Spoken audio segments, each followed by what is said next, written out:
안녕하세요. 예, 저는 이제 할리픽스 사는 헬렌이라고 하는데, 오늘은 이제 보시면 이제 평소에 보셨던 그 풍경이 아니실 거예요. 제가 오늘은 이제 지인 아시는 분 집에 이제 잠깐 놀러 왔다가 얘기를 하는 도중에 제 유튜버에 나오면 좀 어떠실까 해서 여쭤보고 이제 양해를 구해서 이렇게 나오게 됐고요. 써니 선생님이시고. 안녕하세요. 안녕하세요. 예, 저는 이제 이민 온 지 여러분들도 다 아시다시피 한 6년 정도 됐는데, 이제 선생님은 저보다 거의 오래되셨죠? 한 지금 10년 차입니다. 예, 10년 정도 이제 되셨는데, 제가 이제 살아보니까 6년 정도 되니까 되게 권태기 같은 것도 오고, 이게 이민이란 게 이제 이방인으로서 살아야 되니까 되게 힘든 점도 많더라고요. 그래서 그때마다 생각 딱 드는 게 과연 이 선생님은 어떻게 이 10년이나 세월을 잘 이렇게 이끌어서 나오셨을까 하는 이런 궁금한 점도 들고 여러 가지 궁금증도 있고 해서 오늘 이렇게 모셔봤습니다. 감사합니다. 감사합니다. 네. 네.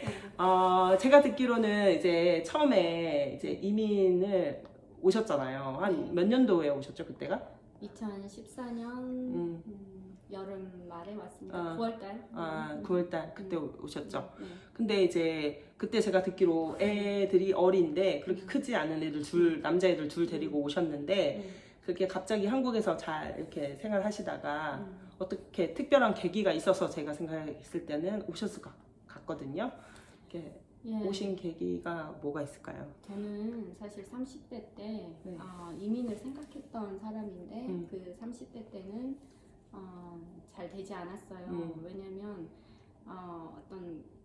그 당시에는 기반이 없었다고 해야 될까요? 네. 그러니까 일단은 그 기반이라는 거는 어떤 돈이 있어야 하고 뭘 해야 할지 또 경험도 필요하고, 그런데 그 당시에는 기반이 없었고 열정만 있었던 것 같아요. 그래서 할 수가 없었어요. 왜냐하면 뭐 오는 정착부터 시작해서 뭘 어떻게 해야 될 줄도 몰랐고 언어도 물론 안 됐었고 그리고 그 당시에는 정보도 없었고 그래서 전적으로 이민 회사에서밖에 믿을 수가밖에 없는 상황에서 에이전시 같은 거 통해서 네, 그래서 잘 진행이 되지 않았고 오히려 이민을 이제 되게 두려워하게 되는 계기가 됐죠. 그리고 10년이 지나고 나서 이제 그때는 구체적으로 정말 열심히 살았어요. 한국에서 유치원 교사로. 그런데 제가 이민을 오게 결심하게 된 계기는 저는 이 일을 계속 하고 싶었는데 한국에서는 네. 사실은 제가 개인적으로 운영을 하지 않는 이상은 현실적으로 교사로는 불가능하다는 것을 느꼈기 때문에. 그렇죠. 유치원 교사가 좀 예. 한국은 수명이 좀 있죠. 네. 네. 젊은 선생님들 선호하시죠. 그렇지만 저는 이 일에 대해서 계속 진행하고 싶었고 계속 해 나가고 싶었고 은퇴할 때까지 이쪽 분야로 개발을 하고 싶은데 한국에서는 학력, 나이, 경력은 별로 중요하지 않아 보이더라고요. 그렇죠. 네. 네. 학력 되게 좋아야 되고 학력, 한국은. 나이에 대한 어떤 제한들이 저를 많이 힘들게 했고 그 당시에 이제 국제 교류원을 통해서 이제 캐나다 유학 교사에 대해서 관심을 가지게 됐고 그리고 이제 알아보는 중에 저는 여기가 한번 다시 도전해보고 싶다는 그런 생각이 들었어요. 아이들의 미래를 위해서나 제 미래를 위해서. 보통은 부모들이 아이들의 미래를 위해서 하잖아요. 교육을 위해서. 근데 저는 애들 교육은 그때는 관심이 없었고 제 미래가 더 중요했어요. 제 미래를 개발해야 되고 저는 계속 이 분야에서 일하고 싶었어요. 그래서 오셨구나. 그래서 처음에 제가 듣기로 저도 그랬지만 애 둘 데리고 그때 첫째가 몇 살이었죠? 첫째는 그때 9살, 둘째는 이제 5살. 그러니까 아기들이 어리단 말이죠. 네, 어린데 그리고 근데 바로 이제 저희가 알다시피 오자마자 직업을 구하거나 그럴 수는 없기 때문에 언어도 아까도 그렇게 잘 된 편이 아니셨다고. 그러니까 학교도 가야 되고 되게 힘드셨을 것 같아요. 남편이 한국에 계시고 이렇게 혼자 오신 거잖아요. 네.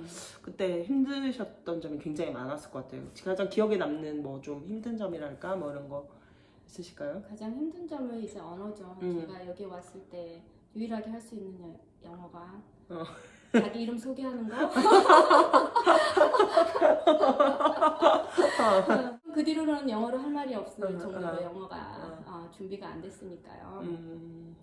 그 부분이 가장 이제 시간이 많이 걸리게 하는 부분이었지만 결코 영어가 준비 안 됐다고 해서 이민을 포기한다거나 그러실 필요는 없을 것 같아요. 언어라는 거는 시간인 것 같아요. 저는 영어를 많이 배우고 싶어 했고 좋아하는 줄 알았어요. 근데 영어를 이제 배우다 보니까 영어 울렁증이 뭔지 알겠더라고요. 정말 말하기 싫을 정도로 듣고 싶지도 않고 말하고 싶지도 않고 읽고 싶지도 않은 그런 단계가 오긴 했지만 제가 선택했던 방법은 일단 영어를 해야 제가 이 사회에 적응해 나갈 수 있으니까 그쵸. 일단 제가 선택한 거는 직업을 찾는 것보다 학교를 다니는 거를 선택을 했어요. 그래서 여전히 영어는 그렇게 빨리 진행되는 건 아니더라고요. 맞아요. 그게 가장 언어가 가장 어려운 부분이었지만 못할 부분은 아니었던 것 같아요.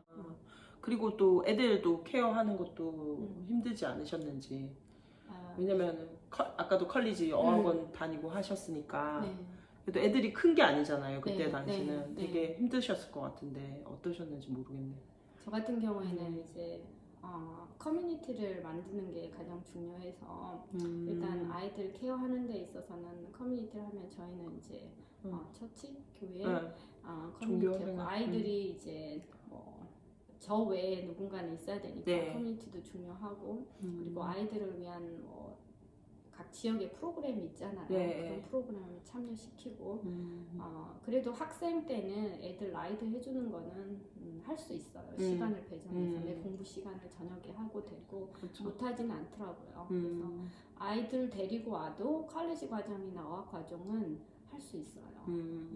그렇게 쉬운 건 아니었지만 저녁 시간을 이용해서 공부하고 오히려 컬리지 다니는 과정이 제일 가장 즐거웠던 시간인 것 같아요. 여유 있고. 그래요? 그렇구나. 공부 빼고는 공부를 안 하고 싶고.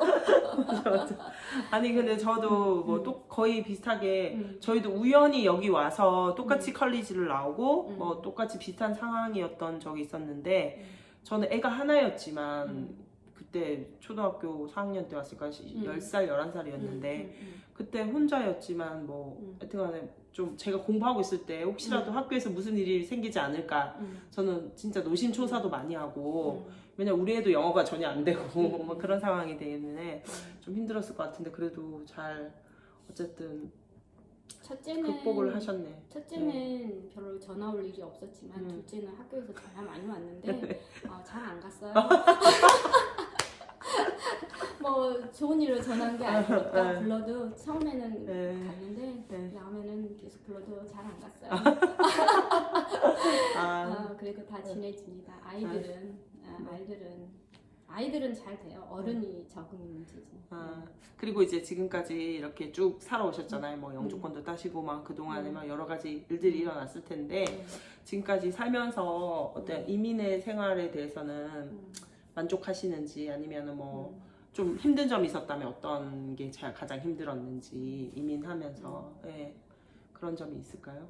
아까 한국 사회에서는 정말 이시로 일하면서 정말 하루에 평균 12시간, 13시간은 기본적으로 일을 했어요. 그게 기본 일하는 시간이었고 항상 행사나 그 외의 일들 빼고는 거의 엑스트라로 일을 했기 때문에 거의 일하는 시간은 13시간, 14시간 하루 그리고 육아를 해야 됐어요. 어린애들 데리고. 그게 워킹맘으로서 한국에서 정말 사는 거는 정말 더는 못하겠더라고요. 근데 여기는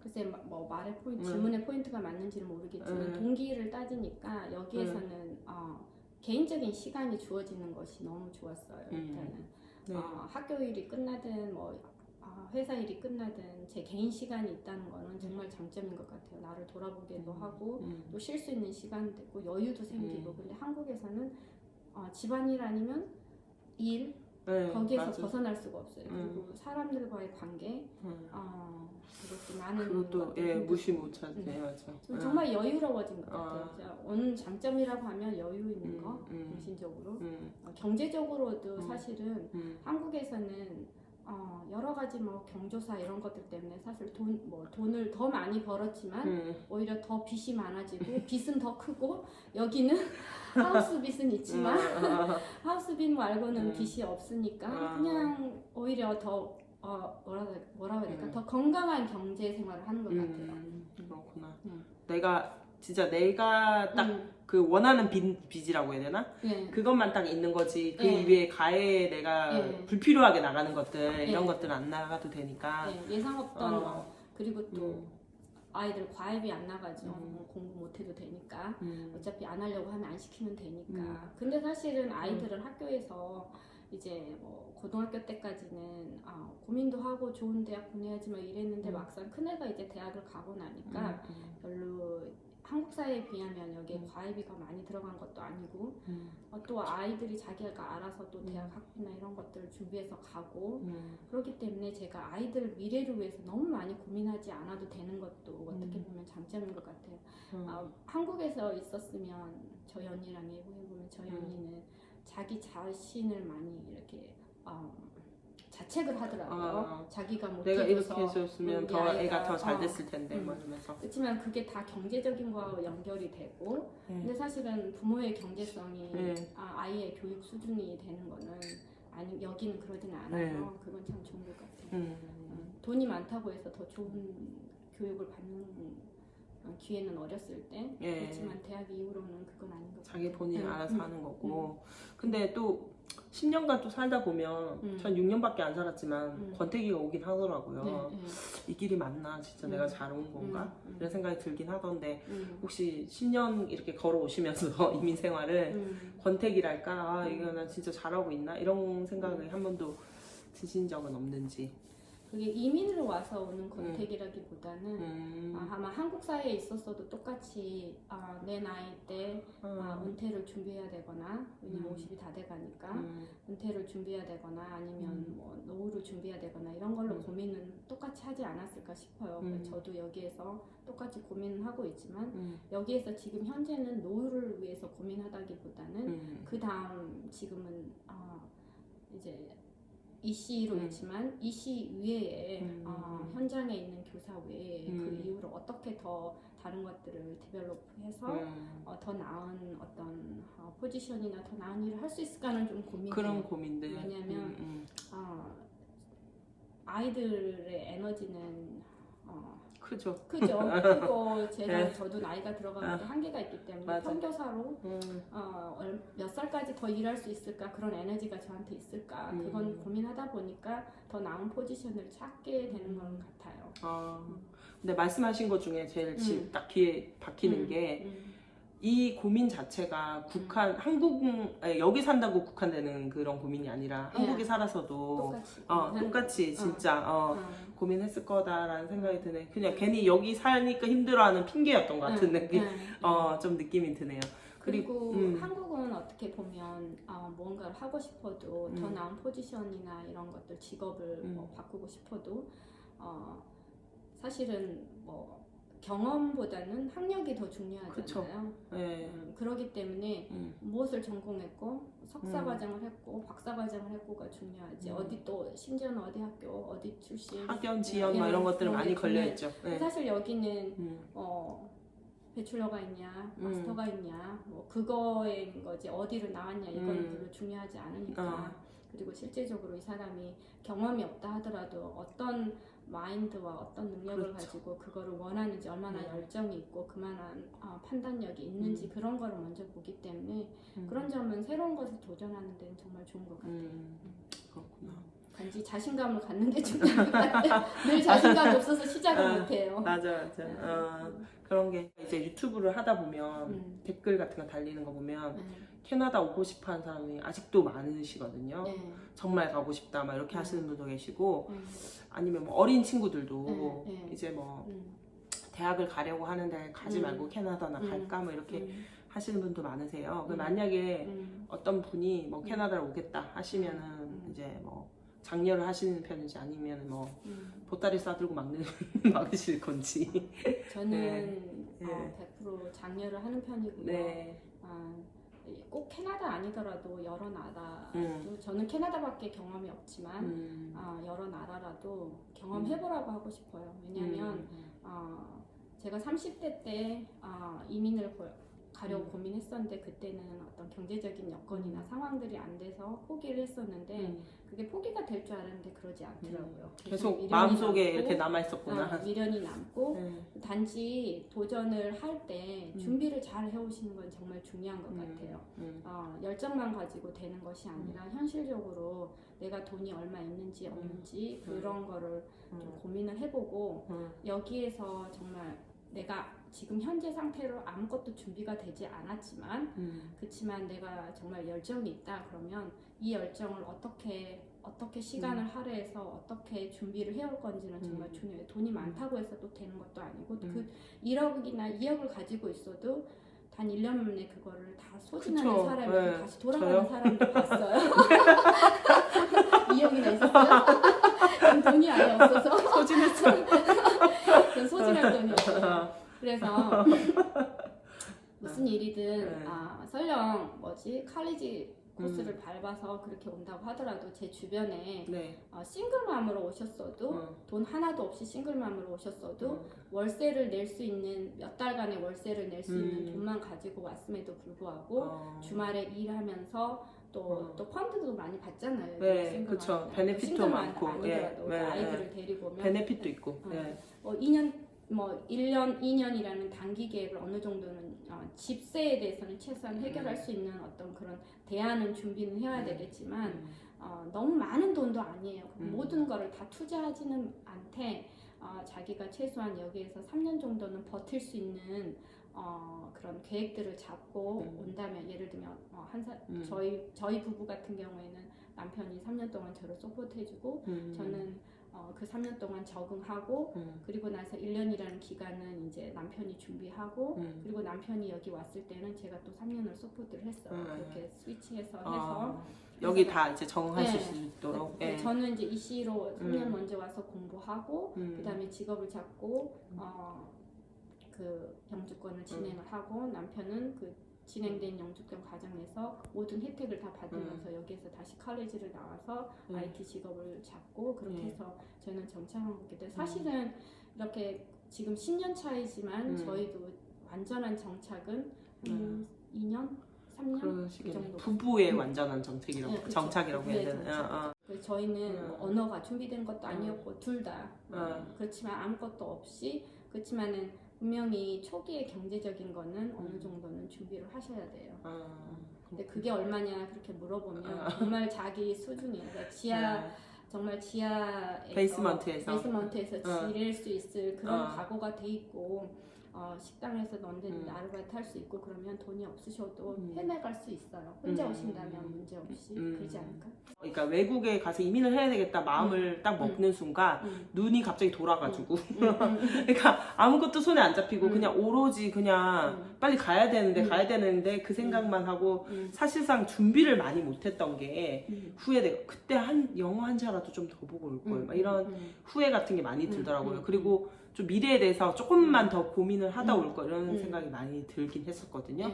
근데 또 이 밖에도 이제 오시는 분들한테 이런 것들을 한 준비하면은 참 좋겠다 뭐 이렇게 나도 이렇게 준비를 했으면 참 좋았을 걸 했던 것들 혹시 있으실지? 가장 중요한 거는 캐나다에서 내가 무엇을 할까를 생각을 하는 게 가장 중요한 것 같아요. 저는 그 부분에 대해서 많이 고민은 안 했어요. 왜냐하면 저는 EC가 좋았고 EC를 하고 싶었기 때문에 왔잖아요. 그래서 EC로 선택을 했고 이곳에서 계속 정착했고 시간이 필요했던 것 뿐이에요. 그래서 무엇을 할까를 고민하는 것은 가장 중요한데 어떤 분들을 보면 제 경험상 이민은 왔어요. 그리고 영주권을 진행하는 데 있어서 에이전시를 통해 가지고 이제 쉽다라고는 말할 수는 없지만 뭐 그래도 무난하게 AIPP 뭐 이런 과정 해가지고 무난하게 왔어요. 근데 그렇게 AIPP로 진행해서 와도 자기 직업하고 연관된 것이 아니었고 영주권은 받았지만 그 다음에는 무엇을 해야 될지를 정말 모르는 거예요. 분명하게 생각할 거는 여기에서 정말 저는 개인적으로 무엇을 할 것인지를 정하고 그 분야에 대해서 학교를 다니기를 정말 추천을 해요. 학교를 다니는 거는 생각이 되게 저랑 똑같은 유학 후 이민을 말씀하시는 거죠? 왜냐하면 돈은 투자를 할 수 있고 할 수 있지만 만약에 장점이 뭐냐면 인터내셔널로 학비는 비싸요. 그렇지만 내가 그 학교를 졸업하고 나서 3년 지나서 3년 워크퍼밋을 워크퍼밋을 받고 내가 공부한 분야에 취업을 하면 나중에 내가 일을 하기 시작하면서 그 모든 돈은 학비는 환급이 돼요. 텍스 이렇게 환급되죠. 그렇기 때문에 사실은 그 인터내셔널 학비로 낸 거를 다 지원을 돌려받을 수 있어요. 물론 뭐 시간이라는 게 지나서 매년 단기간에 한꺼번에 확 주는 건 아니지만 매년 이렇게 내가 내는 세금만큼 다 돌려줘요.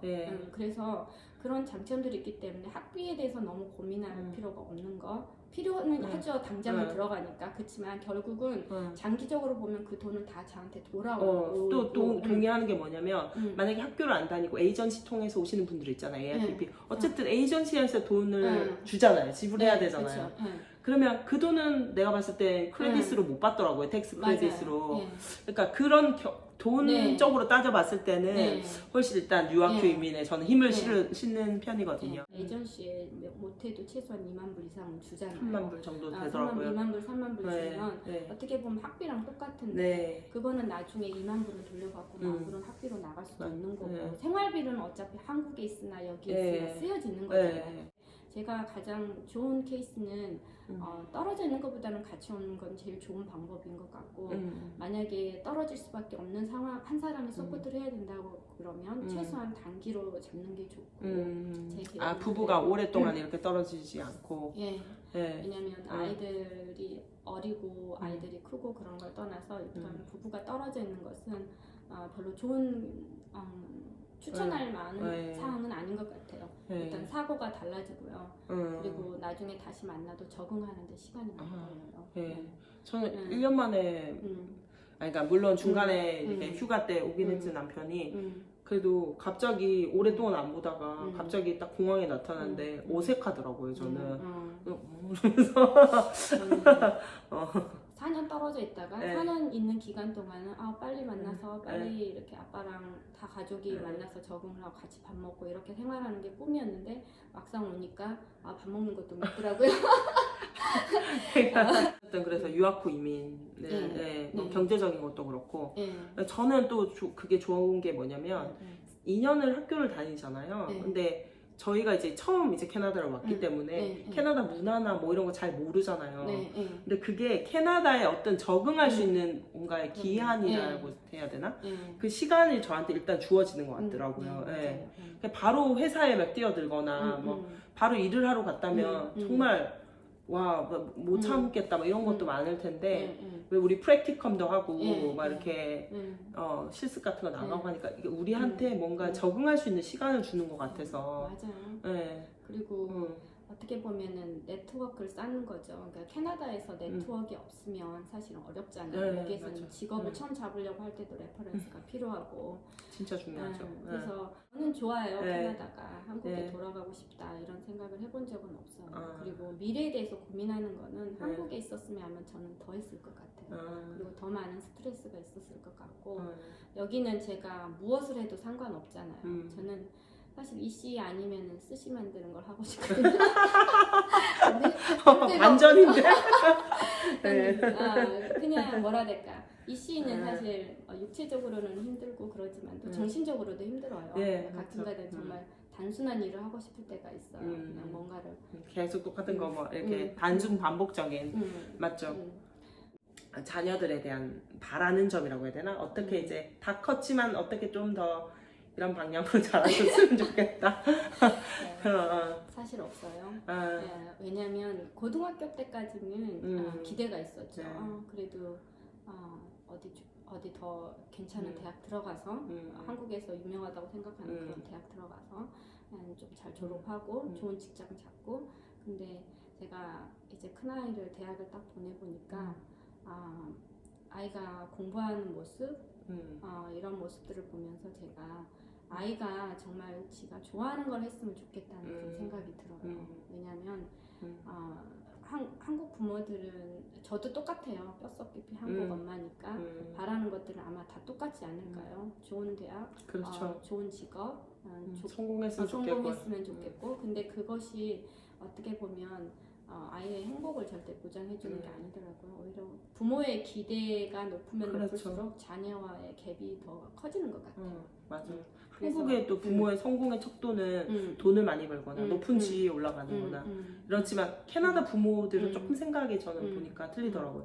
성공의 척도가 스스로가 행복해지면 그게 성공이다 이렇게 생각하는 게 같아요. 네. 그래서 저는 아이가 좋아하는 거를 뭐 찾아보려고 많이 했지만 사실은 아이가 그거를 좋아하는 거를 전적으로 뭐 해보려고 해도 예를 들면 우리 아이는 에비에이션을 해보고 싶었지만 어떤 환경적인 거라든가 경제적인 거라든가 이런 게 제한이 있잖아요, 당장은.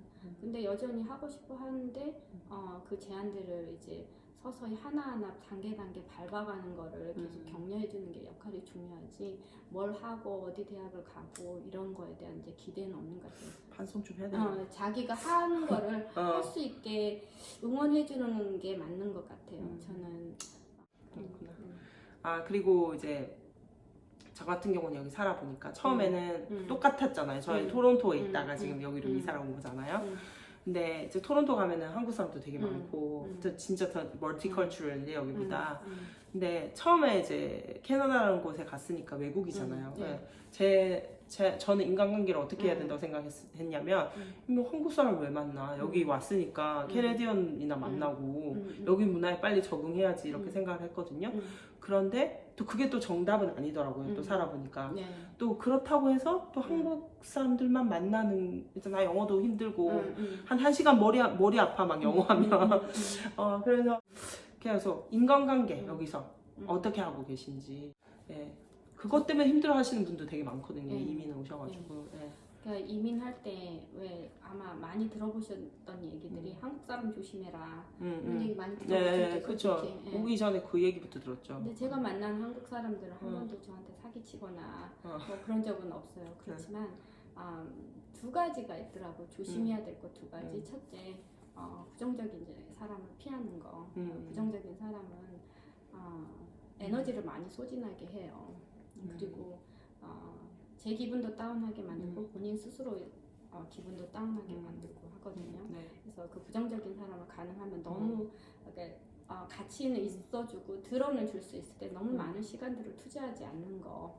저는 처음엔 그걸 몰라서 뭐 클래스메이트거나 직장 동료거나 그러면 그냥 거기 있어야 되고 해줘야 된다고 생각하는데 지금은 불필요하게 굳이 부정적인 에너지가 나에게 계속 오는데 계속 머물러 있지 않는 거, 가능한 시간을 줄이는 거. 직장 동료라면 피할 수는 없잖아요. 그렇지만 시간을 좀 줄이는 거. 인간관계에 있어서는 깊이 연관되지 않는 게 좋은 것 같아요. 한국 사람이든 외국이든 어떤 적당한 거리가, 적당한 퍼스널 거리가, 스페이스. 그렇죠.